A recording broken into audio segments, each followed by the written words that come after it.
Papo Delas aqui na Nave BC.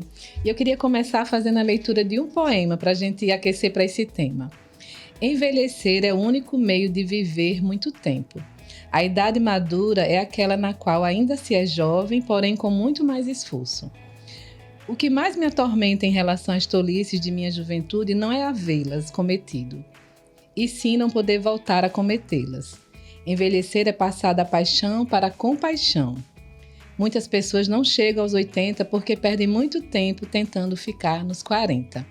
Esse poema é um trechinho do poema de Envelhecer, de Rubens Alves, e é a introdução do nosso tema, que eu trago hoje uma mulher, além de muito bonita. Obrigada. Muito simpática. Uma mulher que já caminhou por várias veredas aí e hoje trabalha nesse segmento, no processo de envelhecimento, né? Tem um serviço. E aí eu queria que você se apresentasse, lhe agradeço por você ter vindo, estar aqui disponível. Quem é Eline? Obrigada, Jó, pelo convite. Eline é uma mulher de 36 anos. É uma mulher que está encarando o envelhecimento. Sou administradora, enfermeira, sou empreendedora no segmento, né, de 60 a mais e longevidade. Hoje eu estou permeando esse ambiente aí de qualidade de vida e saúde no envelhecimento, né, com uma agência de cuidadores de idosos, a Alive Cuidadores. Como que tu chegou nesse lugar de entender que o envelhecimento, né? E aí imagino que você atende várias pessoas de várias, né, faixas etárias aí nesse processo de envelhecimento, mas como você chegou nesse segmento? Trabalhar com envelhecimento é algo sustentável, rentável, é possível? Bom, eu cheguei por uma trajetória de vida mesmo. Foi a minha jornada que me trouxe até aqui. Mas, para muitas pessoas, investir no negócio para o público 60 a mais é algo que está muito em alta em função do retorno desse investimento, falando tecnicamente de negócios. Mas comigo não aconteceu assim. A vida não me trouxe para empreender no segmento 60 a mais por causa do retorno financeiro. Aconteceu devido a dois momentos.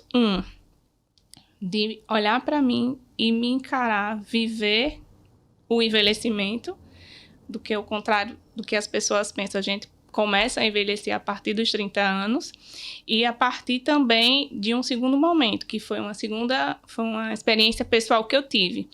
Quando, ao longo do envelhecimento da minha avó, eu passei a observar que os meus tios e a minha mãe encontravam dificuldades em oferecer o cuidado adequado, porque não tinham tempo devido à rotina de trabalho e não tinham habilidades para cuidar de uma pessoa idosa. Então, eu vi que isso era extremamente estressante para a família e desgastante. Então, eu pensei, existe um público-alvo que precisa desse suporte, que são filhos ou familiares que cuidam de pessoas idosas. Então, foi esses dois momentos. O de identificar um mercado que precisa de uma ajuda, resolver um problema, e o segundo, me ver envelhecendo, né? Porque, como você mesma disse no poema de Rubens Alves, só existe uma forma da gente viver mais a vida. É encarar que a gente vai precisar envelhecer. Se a gente quer aproveitar enquanto a gente está vivo, a gente precisa passar pelos anos, né? Isso.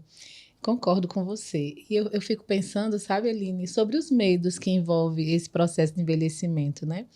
E trazendo o papo delas a esse momento que a gente troca entre mulheres, né? E eu observo que nós, mulheres, temos muito medo do processo de envelhecimento.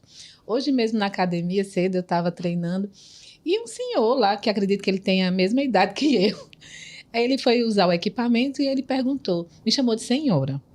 E aí, automaticamente, ai, meu Deus, senhora. E aí eu lembrei lá da primeira vez que quando lá pelos 30, alguém me chamou de senhora, né? Isso que eu estou falando é para mostrar, assim, o quanto que a gente tem, assim, alguns estereótipos, né? Além das questões que hoje se fala muito do etarismo, mas Esse processo de envelhecer para a mulher, de se perceber mais madura, de perceber as primeiras rugas, os cabelos brancos, como isso vai nos mobilizando, né? E olhar para esse espelho, às vezes, inquieta, assusta, né? Eu venho de um caso na família. Minha mãe, ela não aceita envelhecer. Ela não aceita ver que hoje ela com 66 anos, ela envelheceu, né? E eu dizia muito que eu não queria passar dos 50.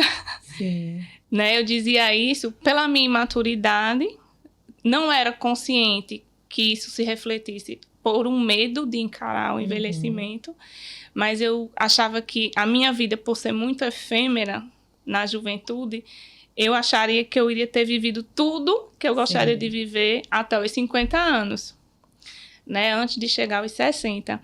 E hoje, eu conversando com um grupo de amigas, pessoas que estudam a cosmetologia, né? A parte de dermatologia, hoje eu consigo identificar que esse processo começa a partir dos 30. Então, eu dizia assim, eu ainda não consigo perceber nas linhas de expressão, porque é algo sutil, mas engraçado que há uns mais ou menos 30 dias eu consegui identificar os primeiros cabelos brancos, e eu disse, achei legal, eu me emocionei no momento lá que eu vi, eu disse, não vou arrancar, vou deixar aqui, porque desisti. A partir deles vão vir outros, e eu acredito que eu deva, né, assumir e lidar bem com isso. Tenho amigas que já têm 30 anos e que têm cabelos brancos, aceitaram os cabelos brancos e fazem transição capilar. Então, hoje a mulher, ela está conseguindo lidar um pouquinho melhor, mas ainda existe, em detrimento do homem, o envelhecimento da mulher, ele é um pouco mais... Existe mais preconceito, porque o homem, quando ele fica mais velho e ele se cuida, ele ainda é o garotão, isso, charmoso, ainda é o garanhão, ainda consegue conquistar uma boizinha. Mas a mulher, em contrapartida, ela não tem essa abertura, essa receptividade, né? É isso mesmo. O homem mais velho, ele ainda mexe até com os fetiches femininos, né? Aquele dad, né? No meu caso, que já prefiro os mais velhos. Total. Segurança, né? Ideia de segurança. E no meio disso, umas fantasiazinhas que tem, né? Pois é. Eu concordo muito com você. Eu acho que a mulher, realmente, o peso é maior para esse processo, né? Mas como é importante a gente fazer as pazes com isso, né? E sair um pouco dessa ideia de que a gente tem que seguir um modelo de beleza, né? Eu sigo alguns perfis na internet de mulheres de 40 a mais, lindíssimas, charmosas, vivendo a sua sexualidade, livres na vida, né? Envelhecer não tem a ver com deixar de viver, né?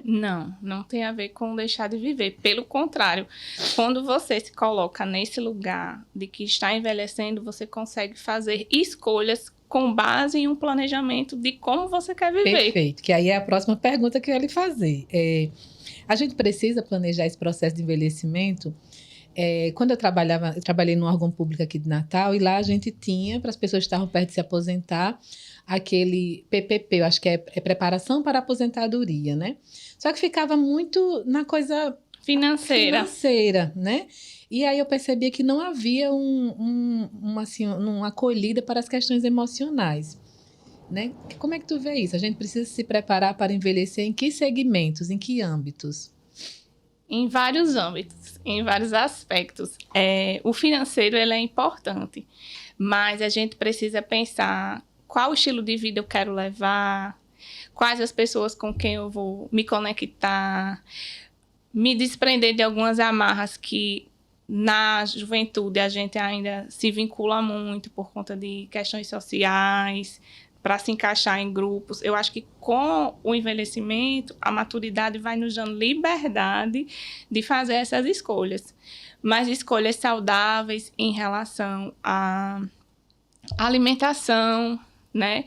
Prática de exercícios físicos, que hoje a gente sabe que o que corrobora para uma melhor qualidade de vida no envelhecimento são esses dois aspectos, alimentação e prática de atividade física. E quando você começa a planejar, você começa a fazer melhor as suas escolhas, porque a partir de hoje, as escolhas que nós vamos fazer hoje são os frutos que a gente vai colher amanhã. Então, assim, o que eu percebo na prática são 2 retratos típicos de pessoas idosas. As pessoas com suas funções cognitivas e mentais preservadas, né, que são autônomas, independentes, e aquelas que são acamadas, são idosos debilitados, que requer a ajuda de terceiros e profissionais para desenvolver as suas atividades de vida diária. Então, assim, esse grupo, ele é distinto e separado a partir dessas escolhas que a gente começa a fazer hoje. Perfeito. Entendeu? Perfeito. Eu vou trazer 2 problemáticas que eu observo. Eu sou psicoterapeuta clínica e familiar e casal. E o idoso na família, eu observo nos atendimentos que eu faço, 2 grandes problemáticas. Aquele idoso que não quer receber cuidado, que quer morar sozinho, que tem as faculdades mentais ali íntegras, consegue se cuidar, né? Mas que em algum momento esse morar sozinho, quando ele começa a entrar em processo mais de debilidade, né? De maior vulnerabilidade, isso a família começa a entrar numa angústia de como vai cuidar e ele não aceita esse cuidado e quer ficar só, não quer um cuidador, não quer ir para uma instituição. Observe que acontece muito isso. E também o lugar da mulher nas famílias enquanto cuidadora mor, né? Algumas famílias que eu atendo, sempre a pessoa que está na função do cuidado é uma mulher. Raramente eu percebo que um filho homem assume isso, né? Você observa isso?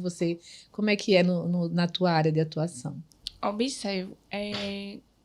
Até mesmo para fazer o planejamento da empresa, foi feita uma pesquisa bibliográfica também, li vários artigos, né? Li vários estudos e livros, e a questão do papel, respondendo à sua segunda pergunta inicialmente, da mulher no cuidado, ela vem da ancestralidade. Começa a partir das primeiras caixas, onde as mulheres elas ficavam nas tribos encarregadas de cuidar dos filhos e dos anciãos. Isso. Então, essa mulher ela ficava resguardada ao cuidado com saúde, alimentação e proteção, enquanto esses homens eles iam para a guerra ou iam para a caça. Então, se incorporou aqui. Do pós-guerra, existiam casas de abrigo para homens que vinham, não eram reféns, mas eles vinham machucados da guerra e tinham casas onde ficavam mulheres. Não se pode dizer ainda que eram as primeiras enfermeiras, mas essas mulheres eram direcionadas para essas casas de cuidados, onde elas iam cuidar desses militares que vinham da guerra.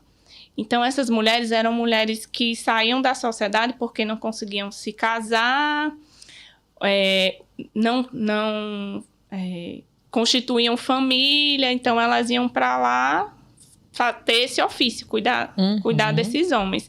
As que não iam e que ficavam solteiras, ficavam cuidando dos pais em casa. Então, começou daí, né?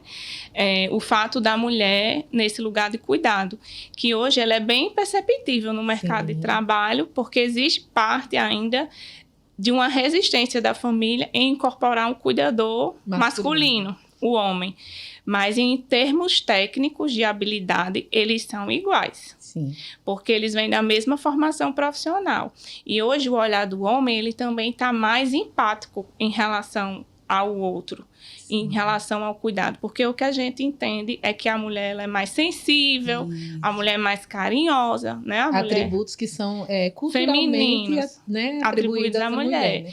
Mas os homens, eles têm despertado nesse local de cuidado esses atributos que são necessários para esse olhar de cuidado, né? Então, a gente trabalha desmistificando um pouco isso. É um desafio, mas... Imagino. Porque é lidar com muitas crenças, né, Eline? Esse lugar da mulher como cuidadora central. Sim. Isso que você falou do pós-guerra, né? Era como se a mulher ela não tivesse direito, assim, se ela não tem filho, se ela não casou, então ela não tem outra função na vida, ela não pode viver a liberdade dela, tem que assumir a maternidade, o cuidado de outros, Isso. né? Como isso era forte, né? Muito forte. E com relação à autonomia do idoso, também é um desafio para nós, né? Quando a gente vai fazer a primeira visita domiciliar, que a gente entra em contato com a família e com o idoso. Quando o idoso ele é consciente, ele tem papel decisivo, porque ele tem opinião de querer ou não ser cuidado por alguém. Então, você entenda, alguém que já foi autônomo a vida inteira, autossuficiente a vida inteira, de repente se vê em um local que precisa ser cuidado por alguém, é um pouco até invasivo. Isso. Eles acham que você realmente está tirando um pouco da sua privacidade, acha que ele não consegue mais fazer nada. A realidade é que as funções cognitivas e fisiológicas, elas são prejudicadas. E, às vezes, nós não percebemos. Porque nós continuamos achando que vamos sentar e levantar da cadeira com a mesma vigorosidade quando a gente fazia isso nos 40 anos. E não. Uma coisa que eu aprendi trabalhando com idosos é que o plano de visão do idoso é diferente do nosso. Eles não conseguem mais ver em 3 dimensões, eles verem em uma dimensão. Então, é por isso que hoje a gente sabe que o índice de queda em idoso é muito alto. Então, são coisas sutis. Então, quando a gente encara um idoso que ele não quer um cuidador, a gente tem que ir com cautela nesse espaço, tanto para ele quanto para a família. Para não ir incorporando aquele profissional dentro da rotina da casa e do próprio idoso de forma abrupta, impositiva. Então, assim, é todo um diálogo. Sim. Até chegar ao momento de que a convivência mesmo entre eles vai fazendo com que torne um ambiente mais acessível ao cuidador. Tá próximo, entendeu? Sim. Isso que você falou é muito importante. Eu observo, assim, que muitas vezes a família, né? A família, as pessoas que estão responsáveis por esse cuidado desse idoso, que vão dar os direcionamentos, às vezes esquecem de checar com o idoso, né? Assim, de confirmar com o idoso. Pensamos isso, estamos pensando em seguir dessa forma com determinada questão. Parece que, às vezes, o envelhecimento, o idoso, ele é colocado num lugar meio que senil antes da hora, né? E, às vezes, até um pouco infantilizado. Sim. Né? Observo muito que, nas famílias, às vezes, o pai e a mãe, por estar idoso, é destituído do lugar. E é colocado ali como se fosse uma criança ou um fardo, né? Isso é verdade. E é justamente isso que a gente tem que ter cuidado, né? De não inverter os papéis. Porque o que acontece? Um fenômeno que a gente vai observar muito e com bastante frequência são os filhos idosos de pais idosos. Porque o país está passando por essa inversão da pirâmide etária, essa transição demográfica, e a gente vai ver muito mais pessoas envelhecendo do que crianças chegando à idade pré-adolescente, né? Então, você ainda continua no papel de filho dos seus pais, só que hoje você está com uma responsabilidade, mas eles continuam sendo seus pais. Então, o que acontece? Quando você está envelhecendo e os seus pais estão envelhecendo, você não vai conseguir dar conta de cuidar dos seus pais, tanto quanto antes, quando você era mais jovem. Então, isso tem que ser todo dialogado. Claro, quando o idoso ele tem a função cognitiva preservada, ele é consciente, orientado, ele consegue ter o seu poder de decisão. E não inverter esse papel. Perfeito, né? Porque na psicologia, por exemplo, a gente se preocupa muito com esse lugar, os lugares, né? As representações dos papéis, dos lugares, né? Inverter, no caso, é meio que maternar a própria mãe, maternar o próprio pai, sentir no direito de determinar, sem checar, sem fazer essa acolhida, né? Acaba que vai trazendo uma repercussão no sistema familiar. Sim. Que traz uma certa disfunção. Né? Eu acho que tem muito de se entender que o cuidado desse idoso não significa que ele deixa de ter lugar, de ser seu pai, ou ser sua mãe, ou ser o tio, o irmão mais velho, né? Sim, exatamente. Legal. Me diz uma coisa, me bateu uma curiosidade, né? Porque você disse que está envelhecendo, você tem 30? 36. Mas como é chegar nesse lugar de cuidar de pessoas idosas com essa aparência tão jovem? Bom, quando eu decidi falar sobre longevidade, foi um dos desafios que eu sabia que eu ia encontrar, né?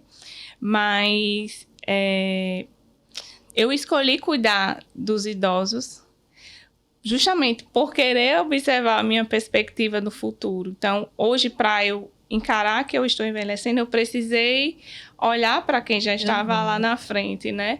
E uma dúvida que as pessoas poderiam ter é por que ela, tão jovem, decidiu falar sobre envelhecimento. Isso.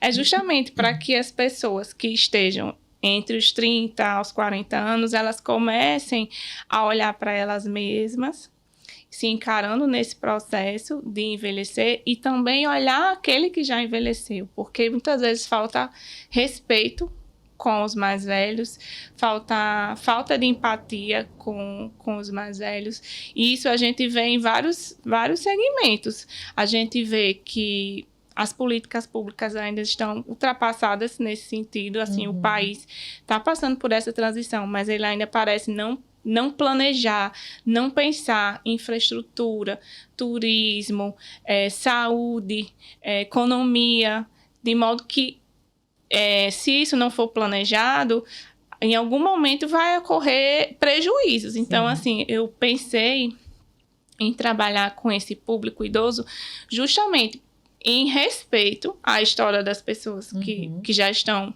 né, com a idade mais à frente que a minha. Então, quando eu penso no envelhecimento, eu não penso em algo pontual.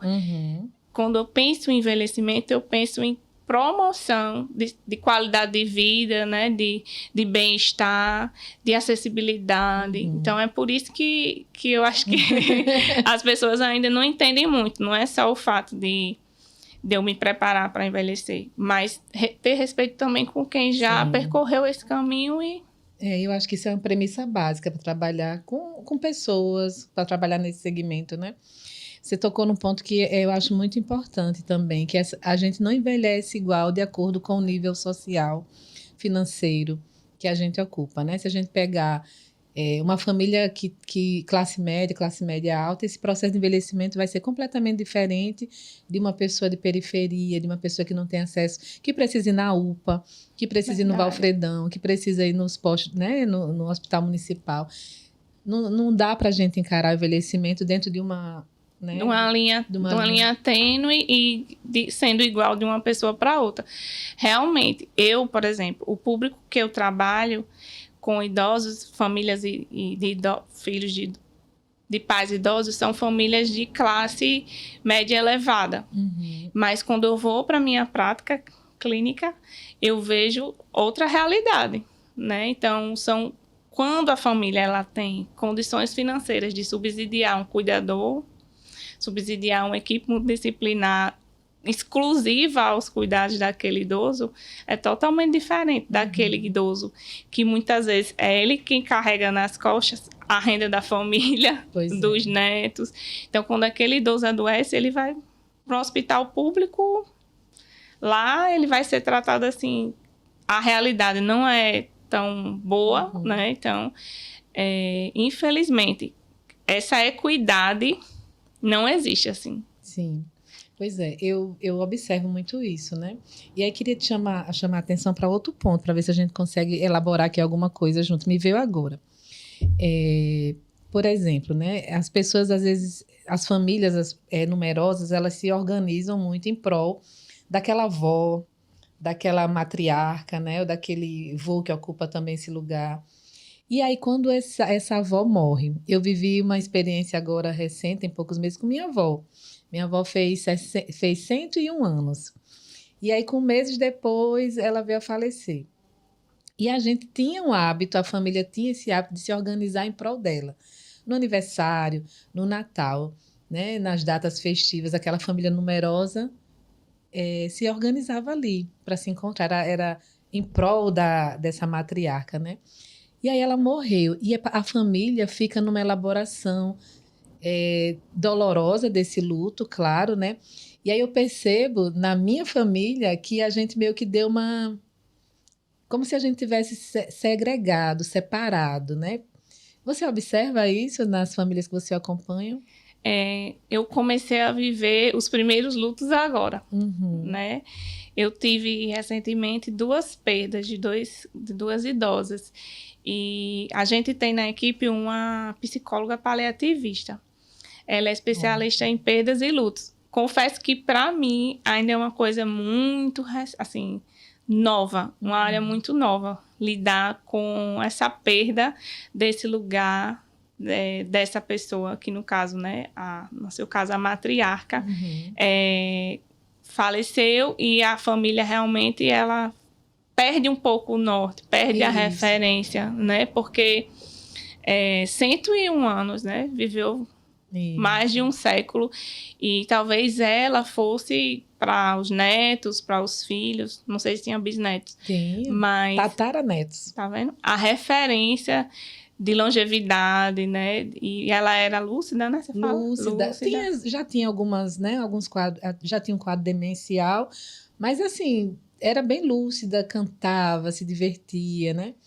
E aí, lhe interrompendo, assim, realmente, ela era essa representação, era essa referência, né? A gente de força, de garra, né? De persistência, de resiliência, né?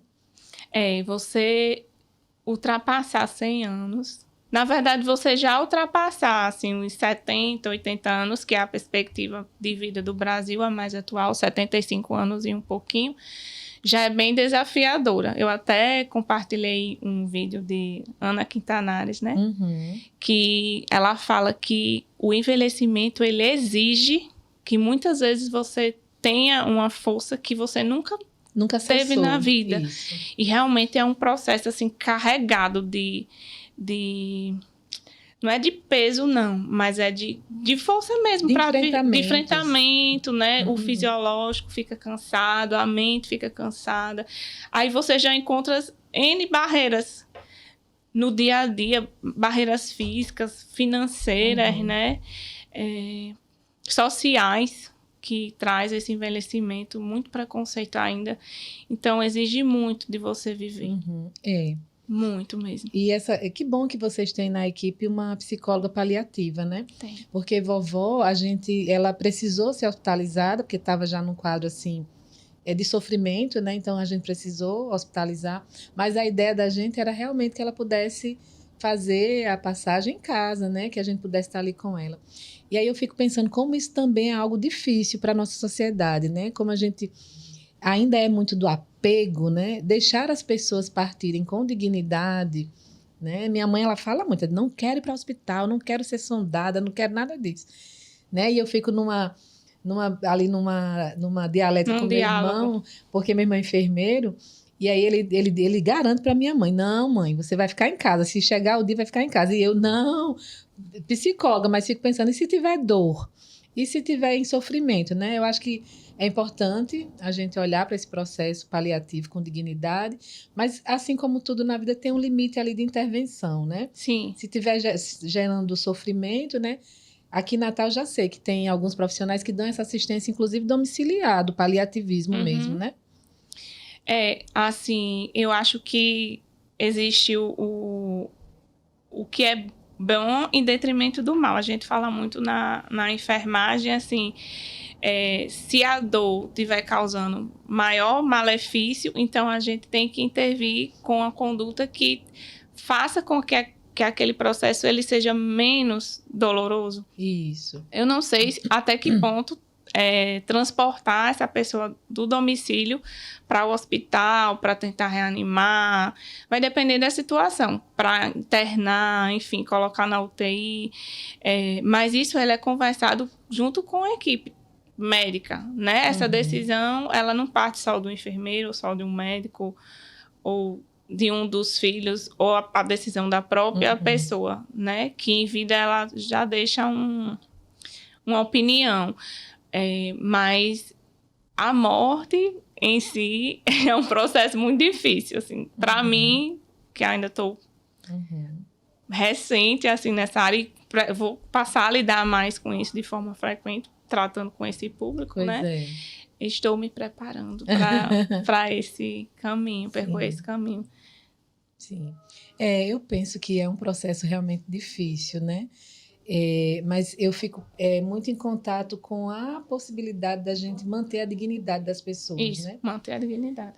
De perguntar, de checar. Eu atendo muitas mulheres e tenho mulheres idosas já na clínica, né?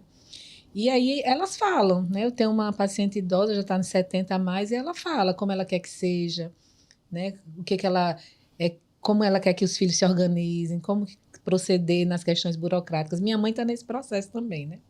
Isso é importante que seja conversado com a família. E o quanto antes. Faz parte desse planejamento inicial que a gente colocou. Uma das formas que você precisa pensar enquanto quer envelhecer também faz parte como eu quero partir, como eu quero morrer, né? Por exemplo, uma idosa que faleceu recente agora, ela faleceu em Natal, mas ela viveu a vida toda em Campinas, em São Paulo, morava aqui com uma filha, a outra lá. E o esposo foi sepultado em São Paulo, em Campinas. Então, era desejo dela que, se ela morresse aqui, o corpo fosse para lá. Então, assim foi. Né? Como é importante deixar registrado, né?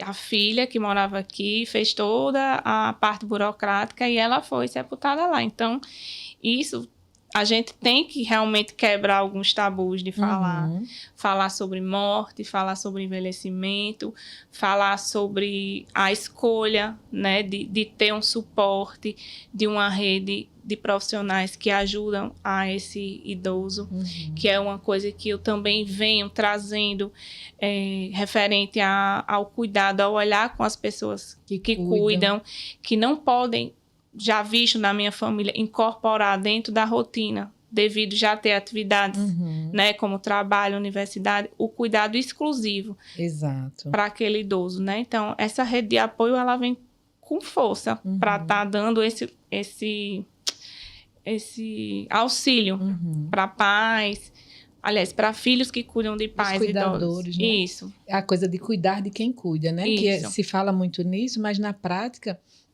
quando essa pessoa ocupa esse lugar de cuidado ali, né, estritamente ela assumindo tudo, muitas vezes quando esse idoso se vai, ela fica perdida, sem saber retornar à própria vida, né, como se tivesse deslocada da própria vida, porque a vida toda ficou em função desse cuidado. Por isso a importância de cuidar dessas pessoas que cuidam. Isso. Na verdade, Jo, quem cuida adoece. Exato. E como? A gente acha que não, mas quem está no lugar de cuidar de alguém adoece, independente de ser aquela pessoa idosa saudável ou aquela pessoa idosa doente. Claro que se a pessoa idosa for doente, vai acometer mais causas para quem está cuidando, mas a pessoa idosa autônoma também causa prejuízos. Isso independente de ser um cuidador formal ou um cuidador informal. O formal é o cuidador profissional e o informal é um familiar ou alguém responsável por esse lugar de cuidado. Então, nós, dentro da empresa, também pensamos nessa rede. Nós temos suporte psicológico, tanto para os cuidadores profissionais, quanto para os cuidadores informais, que são os parentes daquele idoso. Colocando esse caso que você trouxe, de alguém que se dedica exclusivamente para cuidar, realmente, a partir do momento que aquela pessoa parte, aquela pessoa perde totalmente a referência de sua atividade, a sua utilidade na vida. Exato. E isso é muito delicado, porque a gente tem que lidar com bastante atenção, realmente, porque abrir mão de ser mãe, abrir mão de casar, decidir a vida inteira cuidar de papai. Em função do cuidado. Né? E hoje papai quer um cuidador. Nós já enfrentamos uma situação dessa. A filha sozinha, separada, o filho mora fora, a mãe faleceu, incorporou o lugar de cuidar do pai. Aí os irmãos já vendo que ela está doente, com depressão, né, pela separação, o luto da separação do marido, o filho fora de casa, né? Então, os irmãos já decidiram que ela não está prestando o melhor cuidado ao pai mais, que precisa olhar para ela também. Sim. Então, existe um diálogo que permeia muitas personagens da família. Isso, muitas engrenagens desse sistema familiar. Muitas engrenagens. E quando a gente vai para uma visão mais da subjetividade, né, a gente vai identificar que tem os nós ali no sistema familiar que vão provocando essas questões aí, né? De um só assumir a função de cuidado, não querer sair desse lugar, né? Às vezes tem uma busca por ser reconhecido. Sim. Né?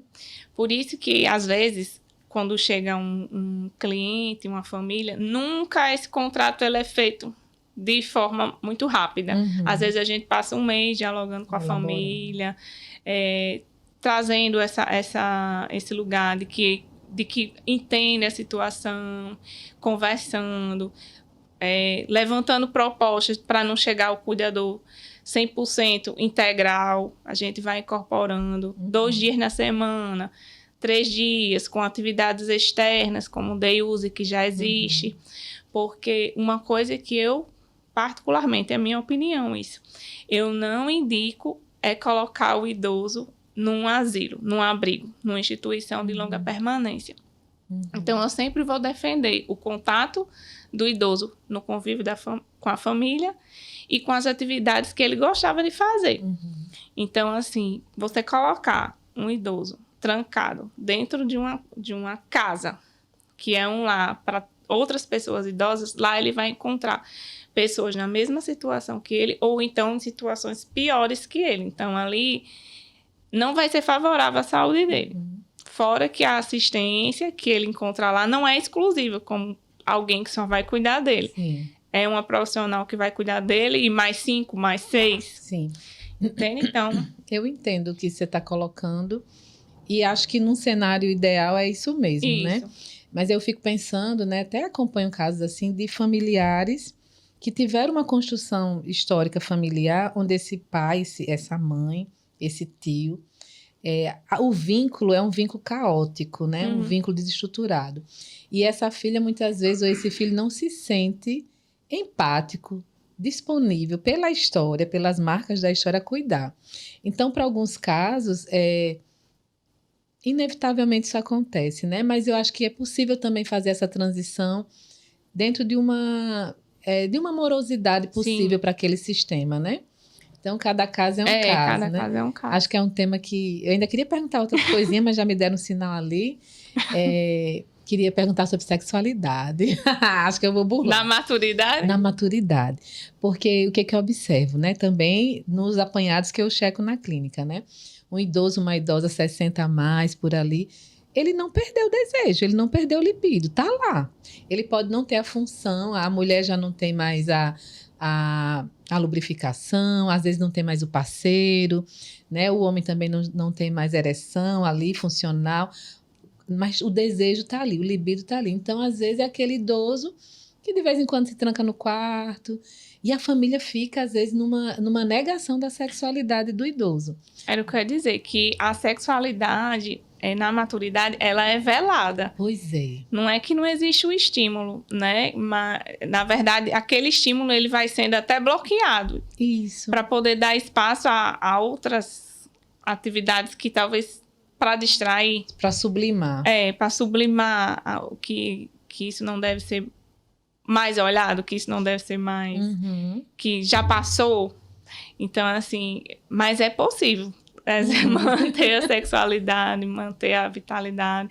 Eu espero manter também quando chegar mais lá na frente, né? Pois é. Porque deve ser um outro desafio. Total, né? Já porque tá 60 anos. a cabeça tá ali, né? O desejo está funcionando e aí não tem um parceiro, ou não pode, ou não se sente autorizado no sistema familiar. Tipo assim, a vovó vai cuidar dos netinhos, o vovô não vai mais poder, né? Eu vi até uma reportagem esses dias de 2 idosos que se conheceram num abrigo, se apaixonaram e casaram. Ai, que lindo! Achei tão bonito. Então, eu ainda não perdi as esperanças. Vai que acontece, né? E como olhar para esse corpo que não tem mais... Isso, exato. É o desejo por esse corpo que é um corpo já enrugado, um corpo já com menos colágeno, né? A sedução, né? Fica prejudicada ali para algumas pessoas. O que tu acha disso? Bom, Eu acho assim, claro, olhar de frente para esse espelho vai ser um pouco difícil. Se colocar despido de frente para outra pessoa, acho que mais difícil ainda. Mas isso é algo que a gente tem que trabalhar, já ir trabalhando. Vai depender de como essa pessoa, ao longo da vida, ela faz as pazes com esse espelho. Né? Isso que o Beto está trazendo. Eu vi também há pouco, como se fosse uma exposição, fotos de idosos, né? Pessoas maduras, se namorando, se beijando, despidos, né? E aí você vê aquele corpo enrugado, flácido, né? Mas você vê ali o desejo manifestado, né? Então, acho que tudo vai depender de como essa pessoa vai se encarando ao longo de uma vida. Olhar, né? Eu acho que se você tem paixão por alguém, assim, aquilo passa a ser segundo plano, eu acho. Assim, e as novas formas de prazer que você vai descobrir ali naquele momento com aquela pessoa. Eu acho que é isso. Porque aí não é mais a coisa da performance. Isso. E sim do encontro amoroso. Isso. Né? A qualidade. É isso mesmo. Eu que agradeço. Foi ótimo. Papo maravilhoso. Que bom ter você aqui. Nossa, fechamos com essa situação tão inusitada.